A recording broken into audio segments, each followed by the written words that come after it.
Bonjour à tous, ici Malik, votre coach. Nous revoici pour un petit épisode sur un podcast. Alors aujourd'hui, nous allons discuter de pourquoi un coach passionné peut dépasser le professionnalisme d'un médecin.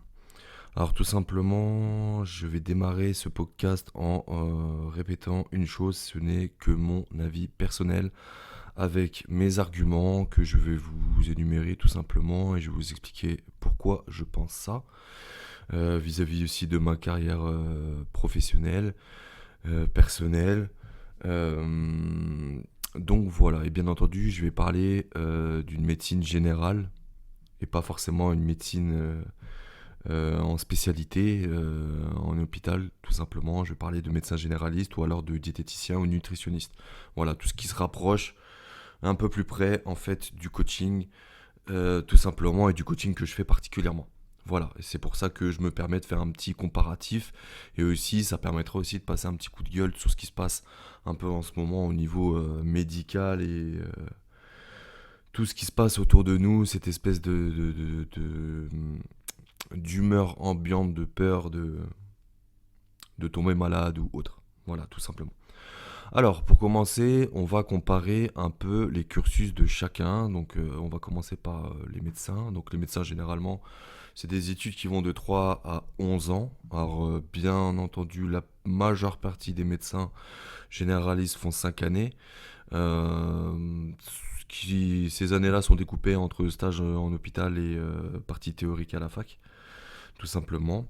Et donc, à comparaison égale, un coach sportif, c'est pareil, hein, c'est à peu près pareil. C'est soit il commence par des études en faculté, donc de STAPS tout simplement, ou alors il a la possibilité d'une autre manière, et là ça s'apparente un peu plus à moi, c'est que on commence à avoir on a une carrière sportive et après on est orienté justement par des diplômes qui nous professionnalisent, comme les BP tout simplement.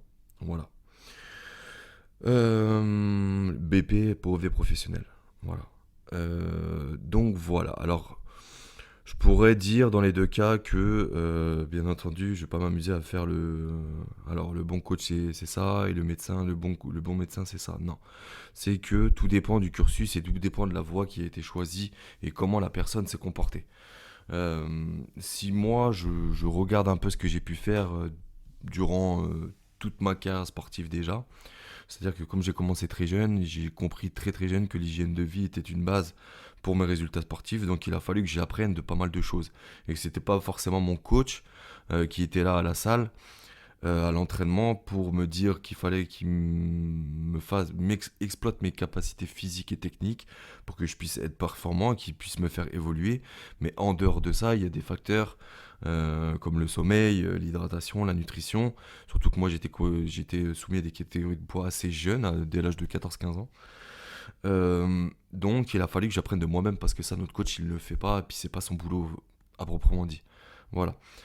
Il peut nous driver, il peut nous donner des conseils, mais bon, généralement, les coachs dans les sports de combat, euh, bah, c'est assez limité, et voire même à très haut niveau. C'est pareil, hein, que ce soit les sports de kimono comme le judo ou le karaté, enfin je vais parler plus du judo qui est quand même un sport olympique. Euh, je pense que tout ce qui est gestion, perte de poids ou même en équipe de France, bon maintenant ça a peut-être dû évoluer, mais moi à mon époque au karaté, on était quand même voilà, soumis, on nous disait juste d'être au poids tel jour telle heure et de respecter notre catégorie, de faire attention, mais derrière on nous donnait pas plus d'informations et on n'avait pas forcément un suivi vis-à-vis de ça. Donc il a fallu que j'apprenne comment gérer mon hygiène de vie, et donc j'ai appris déjà personnellement, c'est-à-dire que j'ai fait des recherches, j'ai appliqué toutes les recherches à moi-même, donc des fois ça m'a apporté des bénéfices vraiment notoires sur mes résultats, mais aussi que j'ai pu garder même encore à l'heure actuelle. Et d'autres fois où je me suis cassé la gueule tout simplement, c'est que soit certaines pertes de poids avant une échéance sportive étaient très mal faites et qu'à la finale ça a joué sur ma performance sportive. Donc ça c'est déjà arrivé. Donc j'ai appris de toutes ces erreurs-là aussi. Et donc par la suite, quand j'ai vu que bah, j'explosais dans ma carrière sportive Voilà, sur quelques années. J'ai dû rattraper mon retard dans ma carrière sportive euh, pas mal de fois. Et donc, en fait, quand j'ai vu que j'avais rattrapé mon retard par rapport à d'autres personnes autour de moi, là, j'ai compris que je pouvais me former beaucoup plus. Donc, j'ai passé des diplômes, j'ai passé des certifications internationales, ce qui fait qu'aujourd'hui, j'ai pu me permettre d'être coach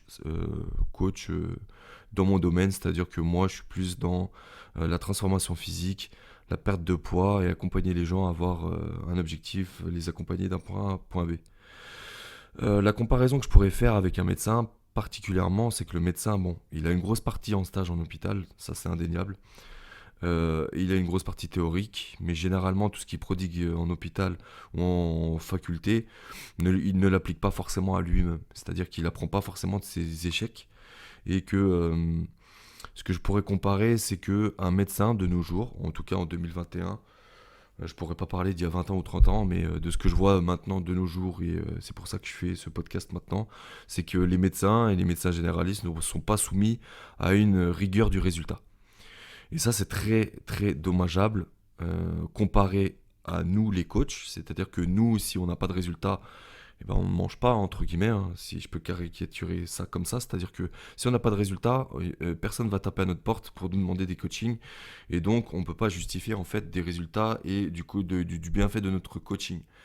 Un médecin, c'est pas vraiment le cas. C'est-à-dire que, bon, déjà, d'une, il n'a pas le temps de vous suivre, hein. Il n'a pas le temps de vous faire un suivi. Et encore, je parle de médecins généralistes, je répète, je ne parle pas de médecins en hôpital qui, eux, suivent des gens sur des pathologies diverses et ont des suivis réguliers. Moi, je parle de la médecine généraliste et de la médecine ponctuelle, si je peux dire. C'est-à-dire qu'il y a un rendez-vous, il y a un diagnostic qui est fait. Alors généralement maintenant, en plus de ça, c'est que quand vous allez chez le médecin, les symptômes sont rentrés dans un logiciel informatique et derrière découle un diagnostic et un traitement médicamenteux directement. Et après, il a juste à cliquer sur imprimer et la page elle s'imprime et, euh, et directement, en fait, tout est fait en 5 minutes. C'est bâclé en 5 minutes. Alors, il peut vous consulter, mais maintenant, en plus de ça, on a rajouté une difficulté supplémentaire, c'est que il y a des plateformes comme Doctolib qui permettent aux médecins d'avoir une téléconsultation.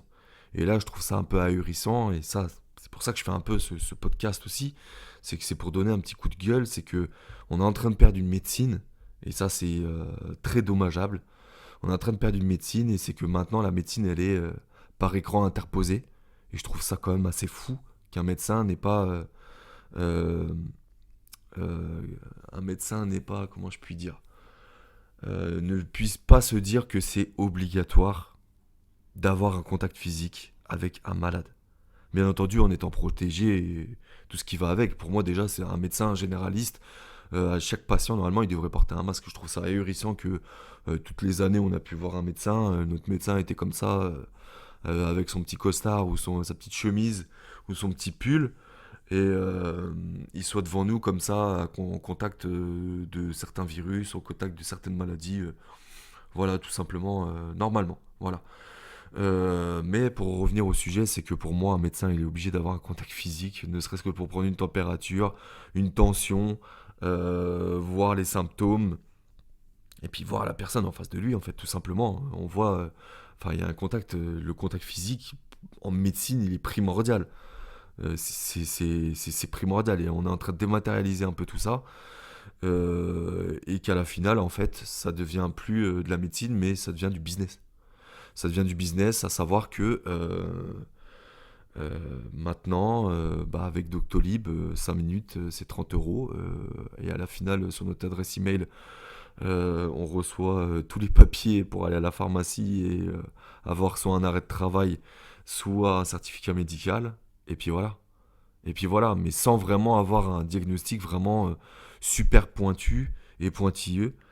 Et je trouve ça un peu quand même fou. Et la comparaison que je pourrais faire avec le coaching, en tout cas sur ce que les gens peuvent proposer un peu comme moi, c'est-à-dire que nous on a un suivi, et c'est un suivi quotidien déjà. Deuxièmement, c'est qu'on a toujours des bilans à la semaine ou voire toutes les 2 semaines, voire tous les mois. Alors ça dépend de chaque coach. Mais moi, généralement, chaque semaine, j'ai un bilan à faire avec les personnes que je suis. Et puis, il y a un suivi de 3 mois ce qui n'est pas rien quand même pour emmener une personne d'un point A à un point B. 3 mois, c'est ce que j'estime être vraiment une base pour pouvoir travailler sereinement et aussi en, prendre en compte un peu tout ce qui est vie personnelle, professionnelle et aspect psychologique aussi, parce que c'est très important dans mon domaine. Et donc, c'est ça un peu que je pourrais reprocher. Enfin, c'est pour ça aussi que je fais la comparaison, c'est que un coach passionné, il est passionné pour aider des personnes d'amener un point A à un point B, comme je l'ai dit. Et de nos jours, un médecin, je pense que même pour lui, c'est une vocation de soigner les gens. Je pense que maintenant, il est soumis à tellement de facteurs qu'il n'a plus le temps, vraiment, de faire les choses proprement et de faire les choses vraiment de manière très carrée. Et que c'est pour ça qu'on a de plus en plus de personnes malades, de personnes obèses, de personnes diabétiques, de personnes, enfin voilà, de personnes de toutes sortes. Et que maintenant, les systèmes immunitaires, ils sont rendus à. C'est un tas de confettis, quoi. Avant, c'était un château de cartes, maintenant, c'est un tas de confettis. Et c'est vraiment très dommageable et ça devient un business et ça devient un business en relation avec les entreprises pharmaceutiques et médicamenteuses, tout ce qui peut s'apparenter au traitement et pas à la prévention. Voilà. Bon, ça, sûrement qu'on va me tirer dessus, on va me dire oui, mais les médicaments c'est nécessaire, et oui, certainement, pour pas mal de pathologies et pas mal de choses, peut-être. Moi, je m'inscris plus dans la prévention, voilà. J'essaye d'aider les gens justement qui ont un surpoids depuis un certain temps et qui n'arrivent pas justement à trouver les clés pour retomber un peu dans un poids de forme et dans une silhouette qui psychologiquement et physiquement peuvent vraiment les aider. Bon, déjà sur la partie santé, déjà pas se créer des maladies, pas devenir obèse, pas créer peut-être du diabète ou d'autres problèmes liés à des organes vitaux, soit le foie, le pancréas ou d'autres choses, hein. Les intestins, l'estomac, voire même le cerveau. Avec toutes les conneries qu'on mange, ça influe directement sur notre cerveau. Ou alors sur le cœur aussi. Donc voilà, moi je m'inscris plus en fait le coaching dans une prévention et la médecine, logiquement, c'est quand la maladie est déclarée que là on passe à l'étape supérieure. Donc c'est pour ça que je fais un peu le comparatif, c'est que un coach passionné peut largement dépasser le professionnalisme d'un médecin, c'est-à-dire que le médecin en 2021, il n'a plus vraiment le temps de s'occuper des personnes. Tout est simplifié pour lui, comme je vous l'ai dit, si vous allez en cabinet, il va rentrer ça dans un ordinateur, il va même pas limite vous regarder, hein. C'est qu'il va prendre votre température, il va vous mettre le petit bâton au fond sur la langue et vous inspectez le fond de la gorge, les oreilles, température infrarouge, peut-être écouter votre rythme cardiaque et puis à la suite de ça, il va mettre ça dans l'ordinateur, ça va lui donner un diagnostic et puis directement, ça est en relation avec le Vidal. Alors bien entendu, le Vidal, c'est une encyclopédie pour suivant les diagnostics de maladies, on vous sort un médicament à l'appui. Et bah là maintenant le Vidal est dématérialisé, hein, c'est directement au logiciel. Donc il a pu à chercher dans son encyclopédie s'il a un doute. C'est que directement le logiciel lui sort tout en détail et que maintenant c'est à la chaîne. Voilà. Il y a tellement de personnes malades et il y a tellement peu de médecins. Il y a aussi le problème des médecins qui ne sont qu'en ville et puis à la campagne. Et donc ça c'est pareil, on essaie de mettre une carotte au bout pour envoyer des médecins, des jeunes médecins en campagne pour aller soigner les personnes en campagne. Et c'est pareil, c'est une histoire de business, c'est une histoire de... Enfin voilà, on essaie de mettre une petite carotte au bout pour que ces jeunes médecins aillent en campagne. Et je trouve ça un peu... ça devient un peu malsain, vraiment très très malsain. Alors bien entendu, la contrepartie, c'est que maintenant il y a un essor au niveau des coachings et qu'il y a un essor au niveau des coachs. Et ça peut être un gros problème, c'est que là, ce que je suis en train de dire, on a l'impression que c'est peut-être un peu en décharge par rapport aux médecins et à la médecine en général. Mais aussi, le coaching a subi un essor vraiment énorme depuis ces 5 dernières années, surtout en Europe et surtout en France, comparé à l'Amérique ou en Australie, où déjà eux, ça fait déjà bien plus, ça fait peut-être 10, 15, 20 ans qu'ils sont déjà là-dedans, qui ont déjà explosé à ce niveau-là. C'est que nous, on a un essor et que bien entendu, tous les coachs ne sont pas bons et tous les coachs n'ont pas de résultats, ça c'est clair et net. Et c'est indéniable, on a juste à regarder ce qui se passe sur les réseaux sociaux pour comprendre qu'il y en a, c'est des très bons vendeurs et il faut juste qu'ils changent de métier, qu'ils aillent faire de la vente directement. Et je pense qu'ils feraient bien plus d'argent que d'aller manipuler et mentir aux gens et dire que leur coaching c'est vraiment quelque chose de fou et que ça peut vraiment leur donner des résultats avec très peu de choses. Ça, c'est pas vrai. Voilà. Euh, donc voilà ce que je pourrais dire. Euh, Quel argument je pourrais encore développer? Je pense que j'ai dû faire le tour. Alors bien entendu, je le dis, je le répète, ce n'est que mon avis personnel. C'est des arguments que je peux voir autour de moi et que je peux voir un peu dans ma carrière professionnelle et personnelle. Euh, Bien entendu, ce n'est pas contre les médecins. C'est juste pour dire qu'à l'heure actuelle, les médecins, bah, ils n'ont pas le temps de travailler, on leur donne pas les moyens de travailler comme il faut, et donc ils sont obligés d'abréger les choses, ils sont obligés de simplifier les choses, et aussi on les pousse à travailler d'une certaine manière. Donc tout ça pour dire que à cette heure-ci, voilà, pour moi le coaching c'est dans de la prévention. Avant de laisser les gens tomber malades, bah, si on peut s'en occuper et les aider à avoir une hygiène de vie bien meilleure et avoir un résultat qui peut permettre à ne pas se détruire la santé, le capital santé qui est très important, et à prendre en considération dès le jeune âge, hein, parce qu'on n'a pas ce système éducatif pour prendre soin de nous et de notre santé. Donc voilà, moi je m'inscris plus dans de la prévention avant justement de partir dans la médecine quand une maladie est déclarée, où là on est obligé d'avoir peut-être un traitement au niveau des médicaments, et au niveau de toutes ces choses-là où on rentre un peu dans le secteur médical qui fait que c'est déjà presque un peu trop tard. Voilà. Et ce que je pourrais reprocher un peu à la médecine de maintenant, c'est qu'il n'y a pas de suivi. La médecine générale, il n'y a pas vraiment de suivi à proprement dit. C'est que, voilà, c'est vraiment de la ponctualité. Et c'est vraiment diagnostic, traitement, et puis bah, retour à la maison, et puis on voit si ça marche ou ça marche pas. Et puis il n'y a pas de, de, loi du résultat. Contrairement à un coach qui, lui, est obligé pour que son business tourne, pour qu'il fasse de l'argent, il est obligé d'avoir des résultats, il est obligé de faire bonne figure, et aussi il est obligé d'appliquer ce que lui-même il prône, parce que sinon, son image directement va être impactée, et si son image est impactée, bah, directement derrière son business, il va couler. Voilà ce que j'aurais pu dire sur ce sujet. Je vous invite à partager ce podcast et aussi à réagir dessus sans problème avec des commentaires ou alors même m'envoyer des messages si vous avez d'autres arguments, vous voulez parler, de discuter plus profondément de ces choses-là. Alors je pourrais en faire des heures et des heures, hein, bien entendu. J'essaie de faire court déjà, là je vois que ça fait à peu près 17 minutes. C'est déjà très long pour les gens à écouter jusqu'au bout. Donc j'espère que vous êtes arrivés quand même jusqu'à la fin. Prenez soin de vous, prenez soin de vos proches. Essayez de casser cette routine ambiante qu'on a depuis un an. Ne restez pas à ne rien faire. Bougez, mangez sainement, prenez soin de vous, prenez du temps pour vous et les choses vont rentrer dans l'ordre indéniablement. Je vous dis à très vite pour un petit podcast. À bientôt.